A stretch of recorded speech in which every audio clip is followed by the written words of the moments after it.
Thankfully, you and many, many other people are opening up the door to educate women, and we can become an advocate for ourselves.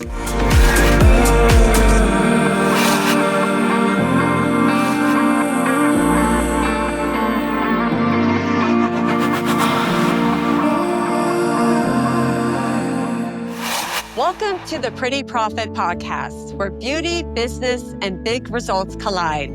I'm your host, Marcia Mehrali, owner of Beneath the Surface Spa in Madison, New Jersey. Today's episode is all about something every woman deserves more of: validation, education, and empowerment when it comes to hormones. Joining me is Sharon Lemoine, a powerhouse nurse practitioner with 25 years of experience in emergency medicine, now leading a thriving practice in Gig Harbor, Washington. Specializes in hormone replacement therapy and menopause education. And she is passionate about being a patient advocate for women navigating this confusing and often overlooked phase of life. We're digging into why women have been misinformed about hormones, the truth about testosterone, what pellets are, and whether they're safe, and most importantly, how you can take control of your health and find a provider who truly listens. Conversation is real, honest, and could be a game changer you've been waiting for. Don't forget to like, subscribe, and ring that notification bell so you will never miss an episode. Hi, Sharon. Welcome to the Pretty Profit Podcast. So excited to have you here. The information that you're going to be giving us is something us women need to hear. So you've been had 25 years in emergency medicine. What led you to shift your focus to hormone health and menopause care? Yeah, well, thank you for having me. It's great to connect. So yes, my background is emergency medicine. That was my passion. I thought that's where I was going to end my career. I worked for as a nurse at the bedside for years, and then went back and got my nurse practitioner license. And here in the state of Washington, we can work independently. So I worked as an attending in emergency medicine, and it's funny how it worked out because I got hit up to do a little Botox on the side in a small little salon here in Gig Harbor, and thought that would be a lot of fun. And that quickly grew into bringing on some other nurses. And I quickly realized that my passion was medicine and not so much aesthetics, although I love the treatments. My passion really is for medicine. We started offering weight loss, which led to hormone therapy because I was listening to middle-aged women say the same thing. I was feeling the same way. So this really opened up the door, and really we have found our passion to dive into hormones and educate women. Yeah. That's great. Yeah, because we actually do need a lot of education on this. Because I'm very much unaware about these changes that are happening with me. So, what are the difference between perimenopause and menopause? What are the differences? So if we start with the definition of menopause, that is 12 consecutive months with no menstrual cycle. So you could go 6 months and then have one, and you start all over counting. It's everything that's happening before.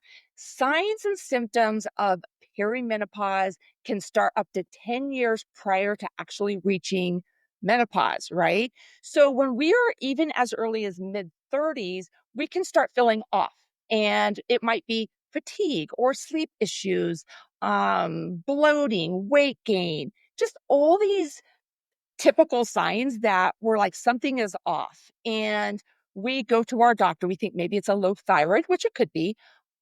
And we go to the doctor and we find that we're easily dismissed. We're often handed an antidepressant because we're complaining of anxiety and stress. And it's easy to disregard the hormone component because of stress in our life. And we think, okay, this is just life. We're raising families, we're working hard, we've got careers. But truly, I think this is a piece of our medicine that we have overlooked. And so perimenopause is that 7 to 10 year frame before you hit menopause. Menopause is ovary depletion. So your ovaries have stopped making the correct amount of estrogen that we need. And we have pretty much just flatlined on our hormones. So how long can these symptoms last? Are they different for everybody? Yes, this is what makes it so interesting as a provider because everybody is so different. We have a lot of commonalities, but everybody can present differently. One piece is mental health, right? We need testosterone and estrogen in our brains. And quite often we see patients with this undiagnosed anxiety, depression. Really, there's not a major trigger. And so that could be the beginning for some people. We find it in pregnancy. Our testosterone levels go down. And after delivering, it takes a good 12 months for those testosterone levels to come back up to normal. And sometimes they don't. So often in our practice, we see young moms coming in. They might be coming in for their Botox or maybe for some weight loss. And they're like, gosh, I just can't put my finger on this anxiety. Well, I test their testosterone levels and they're in the toilet. And I sprinkle them with just a tiny little dose and they perk right up and they're coming off their antidepressants. So that is one big piece.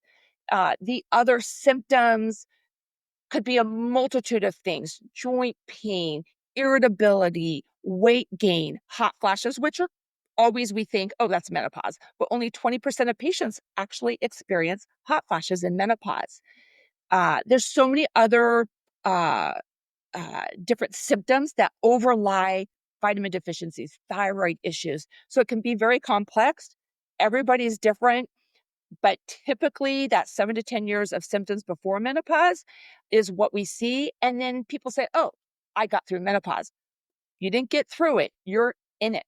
And we are living longer lives. So we're spending 25% of our life maybe in menopause with these very low hormones that long term can breed different diseases. Well, you were just talked about testosterone. Why is testosterone so important? Oh man, that's a game changer. So, a lot of women, and even as a medical professional, I think I realized at the time that women have 10 times more testosterone than they do estrogen. We equate testosterone as men and estrogen as women, but we make 10 times as much testosterone than we do estrogen. It is so important for muscle mass, right? And we know now as we're more and more diving into wellness that we have learned more dense muscle means less insulin resistance. It also means if you have more dense muscle, higher metabolism, and you can lose weight. What are the long term benefits of that? It's a whole cascade. If we're holding on to a lot of extra weight and fat on our bodies, high risk for blood pressure issues, type 2 diabetes, stroke, joint issues, because we're carrying this extra weight. So testosterone is huge. Now, the obvious libido is a big one. And we talk a lot about sexual health, and just because you're in menopause doesn't mean you shouldn't be having sex, right? This is a big piece of our relationships and our life. And so many women come in saying, hey, I'm just not connecting with my partner or my husband. And they love them and they want to be present, and their libido is in the toilet. So that is another thing that um, thankfully we are talking about more, but it's a big piece of the puzzle. Um, Testosterone replacement actually has been shown to reduce risk cancers, or I'm sorry, breast cancer by 30 to 40% by replacing what we lose. We actually lose 1 to 2% each year right around that age 30, and it's a slow, gradual decline. So by the time we hit 40, 50, we're really feeling it. Yeah. So why do you think women have been told hormones are dangerous? Because Yeah. I've heard that. Yep. And that has been the message. So this all goes back to the Women's Health Initiative. This was one of the biggest research projects on women, was started in the mid 1990s. There was a group of doctors that had hypothesized that estrogen was a key player in heart disease. And so as they went through years of research, they started seeing maybe a small little uptick of occurrence of breast cancer and stroke. So you got to remember, on this study, the average age woman was 60, 65 years old. A lot of them were post menopause. So that whole lifetime, they've had lifestyle issues, health issues. And so this was the core subject patients that they were testing. So basically, in 2002, these researchers made a knee-jerk reaction. They thought they had enough evidence. They held a press conference and they came out and said estrogen causes breast cancer and blood clots. And it changed our trajectory. Now, what they didn't say at the time is they were testing synthetic estrogen and synthetic progesterone. Okay. So that was key number one. Look at the elderly class of patients they were testing. And when you do research, you have to have statistical data to measure a certain amount to be relevant. And their statistical data was not there, but they still made that call. And doctors panicked. They thought, oh my gosh, I don't want to cause harm to my patients. So they stopped prescribing. Women got very scared, threw all their estrogen pills in the toilet and flushed them down. And that's been the message. And quite honestly, not as a patient, but even as a provider, that's what I learned going through my medical training is that hormones were bad. And that's about all we were taught. And since then, the pendulum is swinging. We have social media to discuss and educate, which is great. But they say it takes about 17 years to make a medical practice change. And it's been 23 years now, and we're still way behind the curve. Those doctors in that study actually themselves have said, we were wrong. And everything has been disproved in that study. So it's amazing how one subset of research completely changed the projection of our health. Wow. So if a woman is listening right now and says, boy, this sounds like me, I need to get help, where does she go for testing? What's the best testing for somebody? Blood, urine, saliva? What do Yeah. you think? Well, the big thing is I never talk badly about providers. They are well respected, medically trained providers. You're going to primary care typically to discuss your concerns, or maybe even an OBGYN. And we're actually diving into primary care ourselves.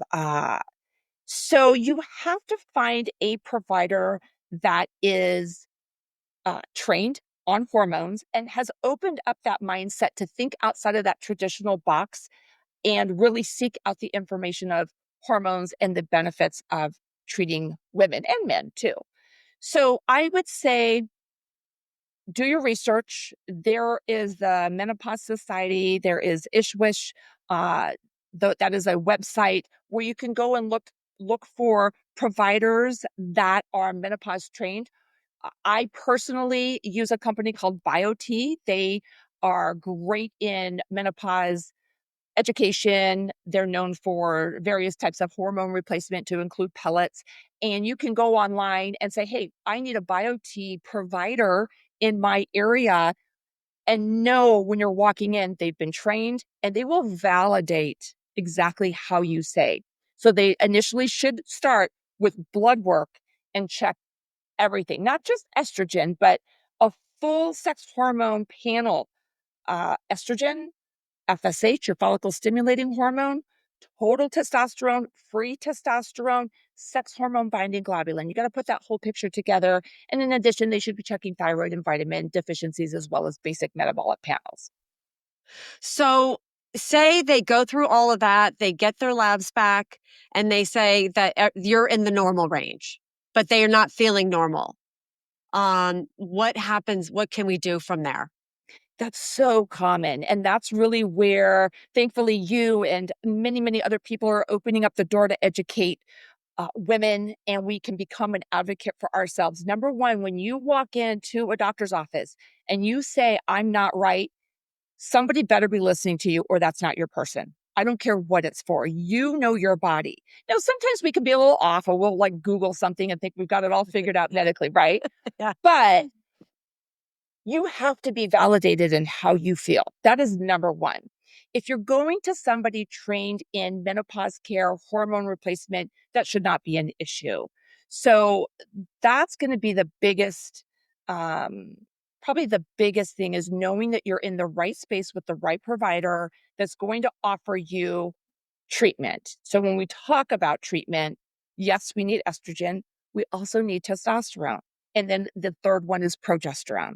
So it's a combination figuring out where your levels are, where are your symptoms, where are you at in the phase of menopause versus perimenopause, and what's your starting point. Yeah. Wow. So I know that you do pellets. I have never heard of pellets before. What is that? I'm a fan. So here's what's so interesting. Pellets have been around since the 1930s, 1940s, and it is an option for delivery.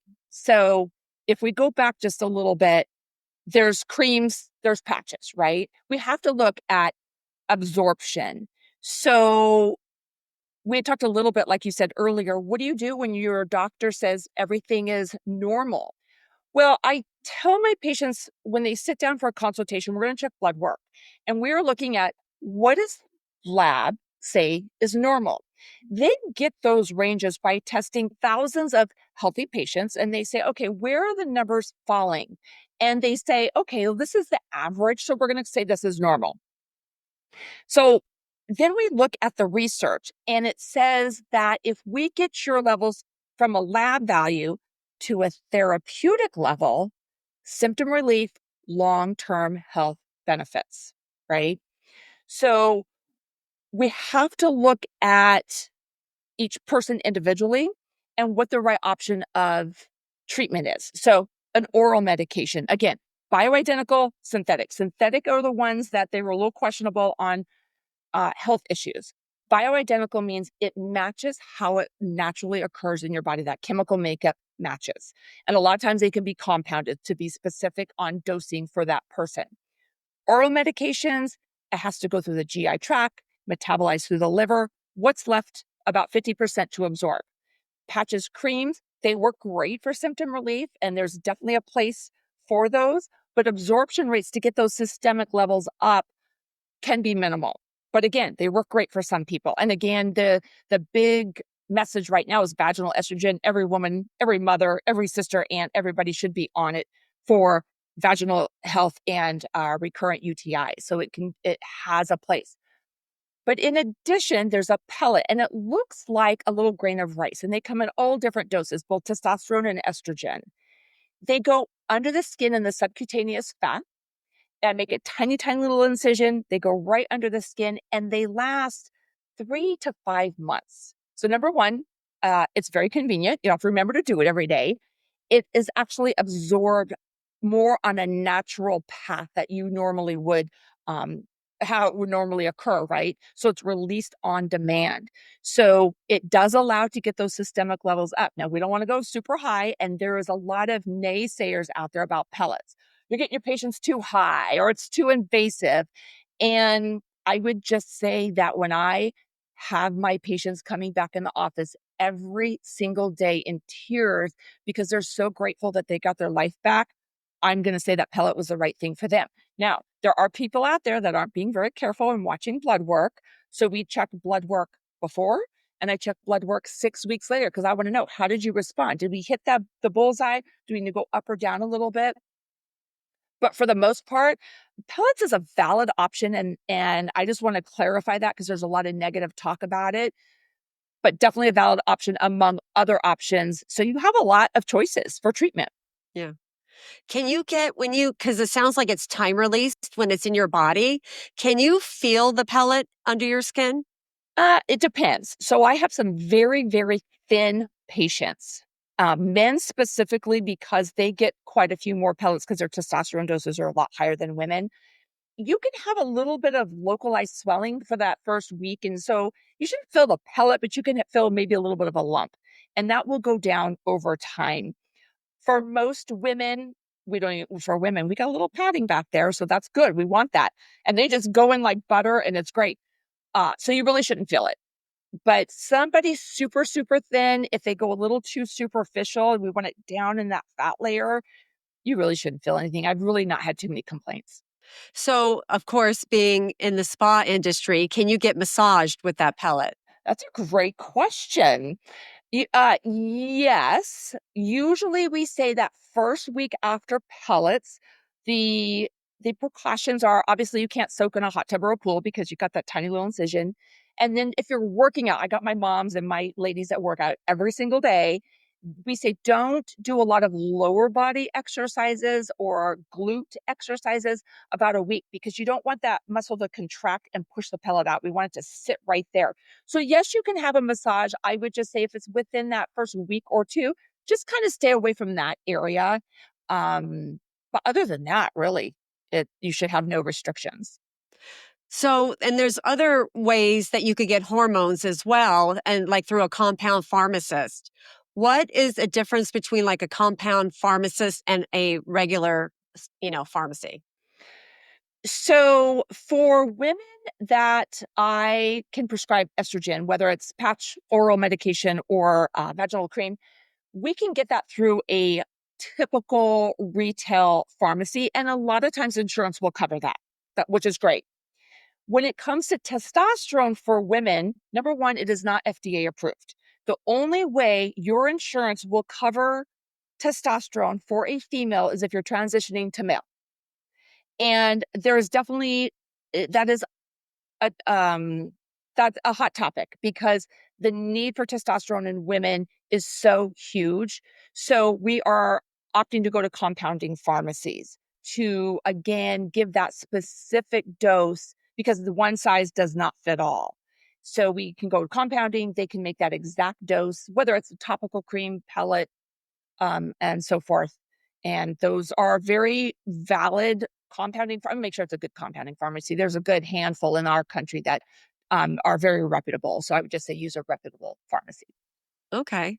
Um, for For some, someone who's listening and curious about compounded hormones, how how can you find a reputable one? Do you just Google? so Maybe your not. provider is the one that's going to be prescribing, right? Okay. Yep, Okay. yep. So you should be able to they should have a few to choose from. There are bigger compounding pharmacies that work with various companies that offer pellets. There's a few local to me here in Washington, one right in my town, one in Tacoma, one in Seattle, a lot in Seattle, depending on where my patients are coming from, that are well known, well respected, and yeah, there's plenty out there. Just that provider should be the one who knows which in your area are valid. So, are there any other ways that we can get our hormones besides pellets and compound pharmacies? Just like regular? Yeah, we definitely have to supplement. Yeah, obviously, and we've talked about this a lot. Supplements are huge. So when we're doing our workup, hormones is a big piece of the pie. But everybody and their mother is vitamin D deficient. I don't care if you're like sitting in the sun all day long. Uh, Our diets are crap. Our guts are a hot mess. That's a whole nother podcast. Hmm. Um, but our nutrition just really is lacking in this country, not by the lack of effort, because I again think people are talking about wellness so much. We're more aware of what we're putting in our bodies, but the options out there, it's a little crazy. So getting a good supplement and getting that as your base. And then finding that right modality of hormone replacement for you that works. Start slow, a little bit at a time, and find out where you feel your best. And again, I tell my patients so often, they come in with all these symptoms. And I was like, yes, I will definitely make some type of improvement. Sometimes that's huge, sometimes that's moderate. But I tell them, where is your health going to be 20 years from now? We're reducing breast cancer, heart disease, and dementia significantly by replacing estrogen and testosterone. So you've got to replace it if you're thinking long term health and wellness. Yeah. I love it. At our spa, we are all about wellness and doing things and trying to feel better. And when you feel better, you look better, right? So at Beneath the Surface Spa, we offer so many relaxing spa services. Can you tell me what services might help somebody going through these symptoms? Absolutely. So anything that is going to let our patients relax and slow down that cortisol release. So if you do the head massage treatments, the facials, anything that's going to just bring that stress level down will help with cortisol release. We take a hot second. We're feeding our soul with what makes us feel good. And then the other piece of that is confidence, right?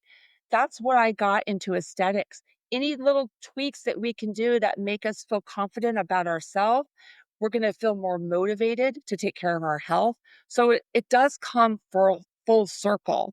The fact that you're taking good care of your skin, that's the biggest organ in our body. And I think we forget to mention that to people. And it's not just our face and neck, but it's like all over, right?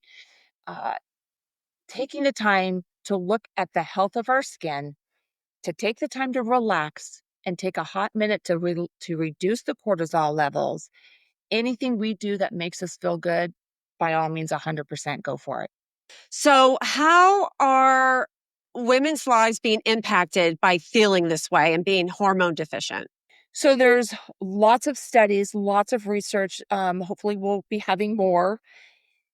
If you look at a couple groups of women, middle age, there's two that always pop out to me. Divorce rate. Divorce rate is the highest middle aged. And I can speak from personal experience. I was ready to punch my husband in the face. And I thought it was all him, right?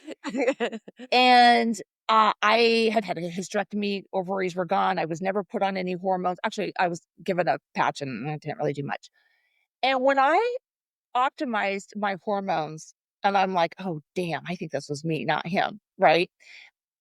Having him be treated with testosterone. We've never been better. It's been 30 years in September. And we're like, gosh, how come it took us 30 years to feel so good? And hormones was a huge piece. And I think about that divorce rate. You would think like young, right? You get married young and you get divorced, but it's really that middle age group. Sadly, the other group that stands out is the suicide rate in middle aged women. You again would think maybe that would correlate to a younger age, but it is that 40-50 range, exactly when the hormones are all out of control and that mental health is being missed. Again, I've seen it in my office where the patients barely are dragging themselves through the door because they feel defeated. They're exercising, they're eating, they're doing all the things. They're not feeling better. And when I see them come back 3-4 months later, it is a whole new person. They're fun, they're lighthearted, they're energized, they're and cascade of working out and feeling more motivated to eat right, and they're more connected with their partners. It's huge. So I I would say that we have underestimated for a very long time what hormones are doing to women. And it's frightening to think about what has been going on in the last couple decades, but exciting to know that, again, we're talking about it, we're educating and giving women options for treatment. Mhm. So, I know that you're in Washington State and we're in New Jersey. How do we find somebody like you, in our areas, for the listeners? Yeah, I would say the patient definitely has to be their own advocate. There is valid information out there. Look at the various websites to find a menopause doctor. If you have a great doctor that you connect with, have that conversation. Ask questions. Do you know about hormone therapy? Do you know about perimenopause and menopause? If they are open to it, then have that conversation and hopefully, together you guys can come up with a game plan. But you might have to do some research to find your right person. So is this a lifelong thing? I mean, once you start with the pellets or you go into the compound pharmacist, I guess you get tested every so often, correct? And then you adjust. So this is something that we're going to keep going through till the rest of our life. Yeah. Yeah, I've got some great visuals that when I'm doing consultations that we talk about prior to perimenopause and being an ER background, I think of EKGs. Hormone fluctuations are like a normal wavelength, right? In the normal young woman. In menopause, we're flatline. We got nothing. Estrogen's depleted, testosterone's depleted, so we're just flatline. It's that in between where you're just kind of all over the place. Just one day you might be doing one thing, and the next you might be doing something different. So we have to watch blood work. We get tested. We choose the right method for us. And yes, we need to continue testing our levels ever so often. Once I get patients on a their own little recipe. I do levels about once a year, unless something is really off, we can do it more often. And we can adjust, right? My perimenopause women, they might just need a little bit of testosterone. And then as they get further into menopause and symptomatic, we can sprinkle a little estrogen in. And then when they get to menopause, now they're completely depleted. Now they need a lot more estrogen to stay at that baseline. So ideally, yes, it is lifetime, but think about all the disease you're preventing by staying on top of it. And another big takeaway is the best time to start hormone therapy, perimenopause, right? That cellular damage has not happened yet. So if you start or you're young and healthy and starting to see fluctuations, we treat you a little bit now. As you're going to menopause, as you're getting into those senior years, you've prevented that rapid decline of cellular health. Oh, wow. Yeah. So that's great for even young women to just, so you really just have to advocate for yourself because sometimes doctors, again, don't want to test you. They're like, you're young, you're fine. You don't need to be tested, but really you should be saying, no, can you please test me? I'm paying for it. Now, here's what's interesting. When you go to your primary care doctor, if they want to test your levels, you got to keep in mind, if you are young, or let's say you're perimenopause, they're going to send you to the lab and they're going to check estrogen and maybe progesterone. But remember, it's hard to take that number and do a lot with, because the day you go into the lab, you might be one number, and then the next day you're completely different. So we should be listening to symptoms. We should look at that number, but we should be looking at symptoms more. How are you feeling? Now, the other thing is that primary care does not cover testosterone, or I'm sorry, insurance does not cover testosterone. So why would your primary care doctor order testosterone level on you if they don't know how to treat it and if insurance does not cover it? So rarely have I seen in the primary care setting doctors ordering testosterone levels on women. Usually it's a cash pay lab that you pay out of pocket for. So should you be asking for it? Absolutely. Okay. And if they say no, that's not your person. Okay. Then you Yeah. move on. Yeah. Yeah. Yeah. I luckily have a really great doctor, and whatever I ask her to do, she just does it, even if That's I awesome. sound crazy. Yeah. No, no. And that's awesome. That's But the I'm person. not. People say that, but you're not. Crazy. You're not No. crazy. I know you're not crazy. No, that's awesome that your doctor is open to it. Even if that's not their specialty, let's get the numbers. Let's see where you're at.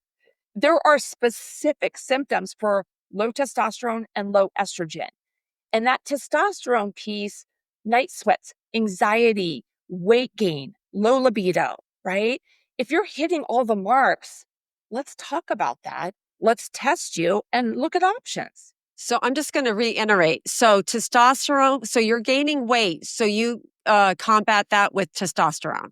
Yes. So Okay. now lifestyle with everything, right? But it's Yes, the yes, women yes, that yes. they're killing themselves at the gym, right? Mhm, They're yes. watching their macros, they're hydrating, they're taking their supplements, and they're like, all of a sudden, I'm putting weight on or I can't lose weight. So if you think about testosterone and what it does, it helps maintain muscle mass. You don't have to be a huge bodybuilder, but taking the muscles you have and making them really dense and strong increases metabolism and decreases insulin resistance, right? So and I've seen it with my weight loss patients and the Ozempic and all the GLP-1 medications. In the past, we weren't watching protein intake and muscle mass. So people would lose 50 pounds, but half of it was muscle mass. They were a hot metabolic mess because we weren't focused on muscle. And we know now that that is the thing. And so with the testosterone, you're going to be more motivated to work out. You're going to recover from your workouts quicker. You're going to get through them much easier, and you're going to see the gains faster, right? Who's going to complain about that?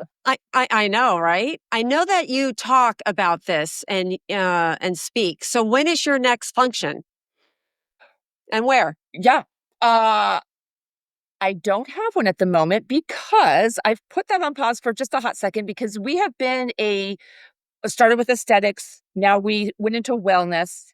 And in a couple of weeks, we are launching primary care with insurance coverage. I kind of did it backwards compared to a lot of other providers. They usually are an insurance covered practice and they're like, oh my gosh, this is horrible dealing with insurance. And then they go to cash paying practices. But what I found is my weight loss patients, my hormone patients, we know them so well. We're doing a lot of their primary care anyway. So it's a lot to implement that. So hopefully by midsummer, we will be up and running. And yes, that is my goal, to get out in the community, educate. Of course, you can come see us here in Gig Harbor, Washington, but really, I try to have a presence on Instagram. There are some phenomenal doctors out there, Mary Claire Haver, Dr. Kelly Casperson, Dr. Sharon Lemoine, phenomenal, well-educated women that are leading the way. And I learn from them every day. So I would say get on Instagram. You can follow me at the Concierge NP, and really follow in their footsteps and get out in the community, get out as often as I can to educate women. And I always say educate and advocate and validate. Validation is huge. Well, how else can we find you, Sharon? Well, so Instagram at the Concierge NP. I own Gig Harbor Medical Spa and Concierge Medicine in Gig Harbor, Washington. So our practice is going quickly.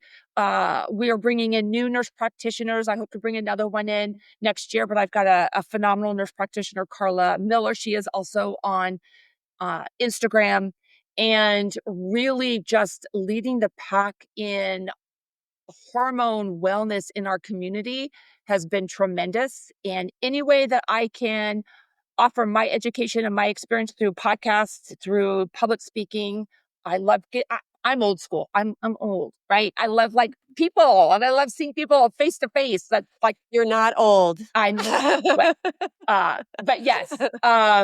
So yeah, I love the personal face to face reactions with patients when I'm talking to them. So What is your website? the website is gigharbormedicalspa.com. Okay, good. And they can can they email you through that as well? Absolutely. Absolutely. Send me questions. Again, I love to educate. I am just going to like emotionally vomit everything I know. So I give my patients that option for treatment. So do you think you'll be coming to New Jersey to do a talk for I us? don't know, Beneath the Marcia, maybe. Surface would love it. Yeah. Well, We and I would know love to have you here. so health and wellness, and that's why we connected so well. You're doing great things for women just with the skin treatments. And that's another big thing with the loss of estrogen. We're losing so much collagen and elastin, and we all want to look good and feel good. And, I've got my second grandbaby on the way, and I'm like, I want to feel good and be this strong grandma out there running my little 5K races with them. That's it. But Absolutely. yeah, just our appearance, and we want to build that confidence. So estrogen and skincare and collagen loss, that is a topic we want to keep talking about. And we sell a great collagen. It also has biotin, keratin, pomegranate juice, hyaluronic acid, vitamin C, and it's highly absorbable, 72%, and it's liposomal. So it is great. I have a lot of my clients at Beneath the Surface on this collagen. And of course, we sell other supplements. Like you said, you need some really great supplements to kind of help with aging.